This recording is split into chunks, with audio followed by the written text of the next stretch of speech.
નમસ્કાર મિત્રો, વોટ ગુજરાતી સમાચાર ટીવી યુટ્યુબ ચેનલમાં આપનું હાર્દિક સ્વાગત છે. મિત્રો, દેશ અને દુનિયાભરના તમામ તાજા સમાચાર સૌથી પહેલા જોવા માટે અત્યારે જ સબસ્ક્રાઇબ કરી લેજો. મિત્રો, અત્યારે હાલના સૌથી મોટા સમાચાર સામે આવી રહ્યા છે. વાત કરીએ તો મિત્રો, અત્યારે હાલમાં ડોનાલ્ડ ટ્રમ્પ પર ઘાતક ફાયરિંગનો વિડીયો આવ્યો સામે. મિત્રો, રાષ્ટ્રપતિ પદના ઉમેદવાર થયા લોહી લુહાણ.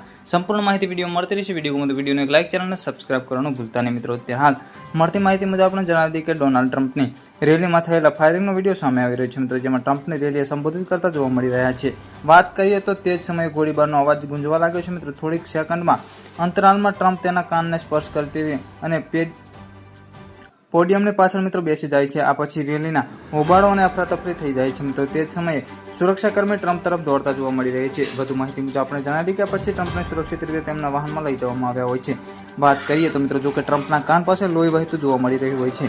જેમના કાન તરફ જતા ટ્રમ્પ અટકે છે. મિત્રો, અને ભીડ તરફ મુઠ્ઠી બંધ કરી હાથ ઊંચો કરે છે. આ દરમિયાન તે કંઈક કહેતા પણ જોવા મળે છે. મિત્રો, જે સ્પષ્ટ સમજાતું નથી. બીજી તરફ રાષ્ટ્રપતિ જો બાઇડેન ટ્રમ્પની રેલીમાં ફાયરિંગની ઘટના પર દુઃખ વ્યક્ત કર્યું છે. મિત્રો, જ્યારે વાત કરીએ તો અમેરિકન સિક્રેટ સર્વિસ નિવેદન જાહેર કરીને કહ્યું છે કે ટ્રમ્પની સંપૂર્ણપણે સુરક્ષિત છે. મિત્રો, આ રેલીનું આયોજન પેન્સિલ્વેનિયાના કરવામાં આવ્યું હતું. મિત્રો, ગોળીબાર કરનાર માર્યો ગયો છે. વધુ માહિતી મુજબ આપણે પણ જણાવી દઈએ કે વિડીયોમાં જોવા મળી રહ્યું છે કે ડોનાલ્ડ ટ્રમ્પના કાનમાંથી લોહી નીકળી રહ્યું છે. આમ છતાં તેના ઉત્સાહમાં કોઈ કમી જણાતી નથી. મિત્રો, જ્યારે સુરક્ષાકર્મી તેને વાહન તરફ લઈ જતા છે મિત્રો, ત્યારે પણ તે હવામાં હાથ લહેરાવી રહ્યો હોય છે. આ દરમિયાન અમેરિકન સિક્રેટ સર્વિસ નિવેદન આપ્યું છે કે ડોનાલ્ડ ટ્રમ્પ સંપૂર્ણપણે સુરક્ષિત છે. મિત્રો, બીજી તરફ અમેરિકી રાષ્ટ્રપતિ જો બાઇડને આ ઘટનાને લઈ ફેસબુક પર પોસ્ટ કરી છે. મિત્રો, તેમણે કહ્યું હતું કે તેમને અથવા લખ્યું છે મિત્રો કે પેન્સિલ્વેનિયાના ડોનાલ્ડ ટ્રમ્પની રેલીમાં ફાયરિંગની માહિતી મળી છે તો હું આભારી છું કે તે સંપૂર્ણ રીતે ઠીક છે. મિત્રો, ટ્રમ્પ અને તેમના પરિવાર સાથે રેલીમાં સામેલ થનારા દરેક માટે હું પ્રાર્થના કરું છું. બાઇડને આગળ લખ્યું છે કે